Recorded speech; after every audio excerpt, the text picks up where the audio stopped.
Today, because we had so many questions in part 1 of our Q&A, we are now doing part 2. So if you ask some questions, you're gonna hear the answers, and here we go. How should we use toner? My face gets super red right after using it, maybe doing it too often. Make sure that your toner doesn't have alcohol in it. So use something that's not drying. Rose water is probably the best thing that you can use just to calm the skin and also have those toning elements to it.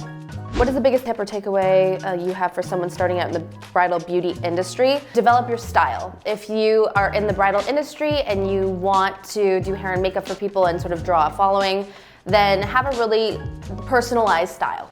I'm always so oily so fast after my makeup is done. I only use powder under my eyes and spray on my face. I would suggest making sure that your primer is a mattifying primer and use an oil-free setting spray that will lock everything in place. You might also want to use a more heavy-duty powder, and make sure that you're really hydrated because sometimes oil is produced when you're actually quite dry. So just make sure that your skin isn't too thirsty. How long does it take to do a bride's makeup and a bridesmaid's makeup? I do an hour and 15 to an hour and a half for a bride and 45 minutes for a bridesmaid.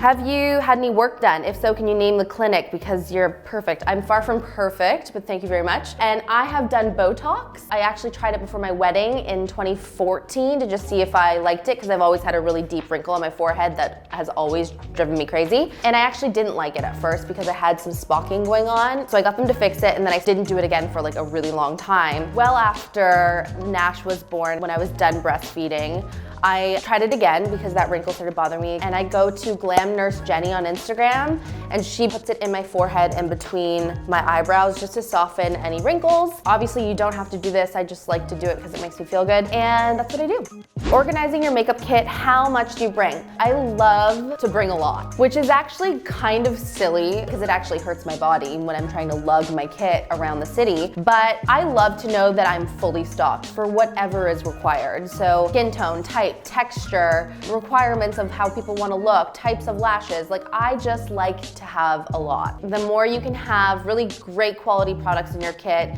and show the client when you're setting everything out that you came prepared and that you have better products they would use on themselves, that is when people start to become impressed by your kit.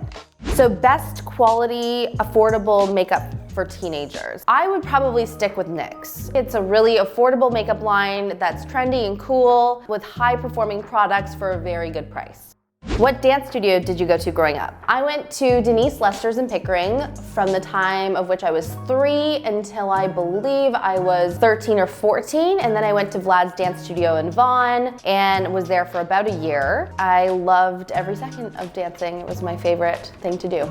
What is your approach to dealing with difficult clients? I always try to give clients that might be a bit difficult the benefit of the doubt. When it comes to especially weddings, they're dealing with a lot, and I always try to put myself in their shoes. The client might not always be right, but the client is always the client, and to treat them that way. How did you ensure your brand was different from all the other makeup artists? I really try to stay in line with who I am at all times. If you watch what other people are doing too much, you'll start to become less authentic, and I think that that is where the danger is. I've just been so me, and I feel like that has really come through in my brand. I might try things and be like, yeah, that didn't work, or that didn't feel connected to who I am, but I think the best advice for people that are trying to be cutting edge and new and unique is to just stay true to who you are, because that is what people will connect with. They'll sense it and they'll feel it and they'll know that it's innately you. How did you get to be a celebrity makeup artist? Just years of hard work and keeping my nose down and staying focused. I was never a socialite. I never cared about going to really cool, fancy parties. I like going to beauty events. I find that really fun just to educate myself about what's new. But I was never one to overly network to try to get ahead. I always believed that if I worked really hard and stayed really focused, people would start to take notice. Now it's been 14 years, I just feel like those types of people want me there with them. And not only because of my craft, but also because of the energy that I bring them. I always try to be cutting edge. And I also feel like I know how to make women feel extremely beautiful both inside and out. Biggest mistake I've made in business, what did it teach you? I danced for so long and I worked really well as a dancer, and then I wanted to be more focused on acting, and I got advice from somebody one day saying, well, if you want to be an actress, you need to stop dancing. You need to just let that passion of yours die.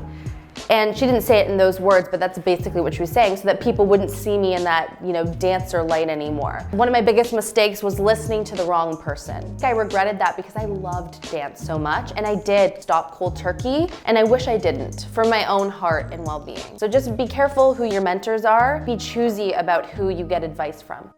Do I plan on having a second masterclass? Our masterclass was a ton of work. I don't think people realize how much behind the scenes went into that one day. So when I think about doing another one, I just would love to, and we had 50 people at the first one. I may do it really small, like 20 people maybe in our shop. I just want it to be less of a production and more of educating people that care. The answer, I guess, is maybe we'll do another one in 2020, but I'm not 100% sure yet. I did love it though. It was really, really fun.